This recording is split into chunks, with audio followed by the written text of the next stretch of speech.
ಈ ಪ್ಯಾಲೇಸ್ ಅಲ್ಲಿ ಯಾರೋ ಇದ್ದಾರೆ ಇಶಾಂತ್, ನನ್ನ ನೆರಳು ಹಾಗೆ ಹಿಂಬಾಲಿಸ್ತಾ ಇದ್ದಾರೆ. ಇದು ನಿಜ ಆದ್ರೆ ನಾನು ಅಥವಾ ಬೇರೆಯವ್ರು ಯಾಕೆ ನೋಡಿಲ್ಲ ಅದನ್ನ?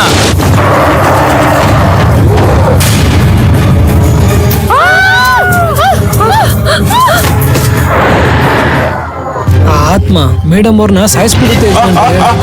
ಅದು ಪ್ರಾಣಿನೂ ಅಲ್ಲ, ಮನುಷ್ಯನೂ ಅಲ್ಲ. ಕಾಯಿನಾಥ್ನ ಕರ್ಕೊಂಡು ಹೋಗಕ್ಕೂ ಮುಂಚೆ ಅದನ್ನ ನಾನ್ ಕೊಂದಾಕ್ತೀನಿ. ಯಾರ್ ನೀನು?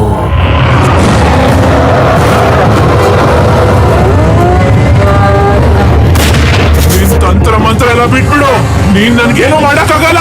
ನಿನ್ನ ಉದ್ದೇಶಗಳನ್ನ ನಾನಂತೂ ಈಡೇರೋದಕ್ ಬಿಡೋದಿಲ್ಲ. ಗೆಲ್ಬೇಕು ಅನ್ನೋ ಛಲನೇ ನಿನ್ನ ಪ್ರೀತಿನ ಕಾಪಾಡುತ್ತೆ.